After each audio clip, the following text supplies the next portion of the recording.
আমি আজকে বাংলাদেশের দৈনিক ইনকিলাব মঞ্চের যে মুখপাত্র ওসমান হাদি, তিনি আমাদের ঝালকাঠি জেলার নলছিটি উপজেলার কীর্তি সন্তান, তার একটি সাক্ষাৎকার গ্রহণ করব। তার সম্পর্কে আপনারা দেশবাসী সকলেই জানেন, তারপরেও সে ঝালকাঠির সন্তান সেটি হয়তো অনেকে জানেন না। তাদের উদ্দেশ্যেই আমি মূলত আমার এই তার সাক্ষাৎকারটা নেওয়া।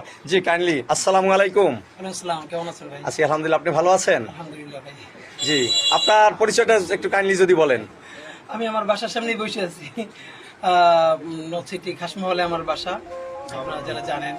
আর সবচেয়ে বড় পরিচয়, আমি শরীফ মাওলানা আব্দুল হাদি, যারা সবাই হাদি হুজুর বলে চিনে, আমি তার ছোট ছেলে। আর এতে খাসমহলে আমাদের বাসা।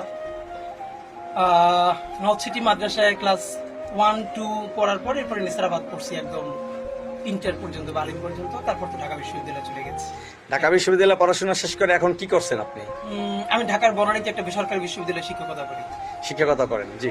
পাশাপাশি তো আমরা জানি যে আপনি ইনকিলাব মঞ্চের মুখপাত্র এবং আপনি ঢাকা 8 আসন থেকে যে সামনে আগামী জাতীয় সংসদ নির্বাচনে প্রার্থী, এই ব্যাপারে আপনার একটু যদি মন্তব্য বলেন।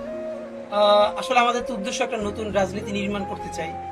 তো নতুন রাজনীতি নির্মাণ অর্থে যে তরুণদেরকে এম্পাওয়ার্ড করা, এবং সেই ক্ষেত্রে আমরা যত বকাঝকা গালিগালাজ করি, দেশ তো মূলত বদলায় রাজনীতিবিদদের হাত ধরে, কারণ তারাই পলিসি মেকার। তো সেই ক্ষেত্রে আমরা নির্বাচনে গুরুত্বপূর্ণ হলো আমাদেরকে যে গত ফ্যাসিস্ট আমলে অ্যাপলিটিক্যাল একটা জেনারেশন গড়ে তোলা হয়েছে বিরাজনীতিকরণ। তো যারা তরুণ, অনেস্ট অ্যান্ড ডেডিকেটেড, তাদের পলিটিক্যালি ইনভলভ হওয়া খুব জরুরি। এবং এই ট্র্যাডিশনাল সিস্টেমের বাইরে গিয়া, চাঁদাবাজির বাইরে গিয়া, টাকা পয়সার এই সিস্টেমের বাইরে গিয়া, তো আমরা মূলত এই সবাইকে উদ্বুদ্ধ করতে গিয়েই নিজেরাও, মানে এই ইলেকশনটা আমাদের কাছে খুবই ছোট পার্ট। আমরা একটা বড় কালচারাল রেভলিউশন করতে চাই মানুষের মনস্তত্ত্বে। আর সেইটার একটা অংশ যে পয়সাপাতি ছাড়া একদম ক্রাউড ফান্ডিং এ মানুষের পয়সা মানুষের জন্য ইলেকশন করা যায়, এরকম একটা মডেল আমরা দাঁড় করতে চাই। হয়তো আমরা মরে যাওয়ার পরে ওইটা স্পার্ক করতে পারে, কিন্তু ওইটাকে সামনে রেখে আমাদের ইলেকশনে পার্টিসিপেট করা।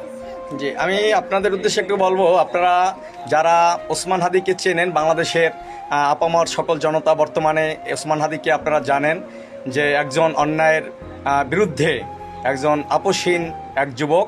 সেই ওসমান হাদি, তার পিতা আমাদের ঝালকাঠি জেলার নলছিটি উপজেলার নলছিটি ইসলামিয়া ফাজিল, বর্তমানে কামিল মাদ্রাসা প্রস্তাবিত, সেই মাদ্রাসার উপাধ্যক্ষ হিসাবে অবসর হয়ে তিনি ইন্তেকাল করেছেন। তিনিও জেহাদি লোক ছিলেন।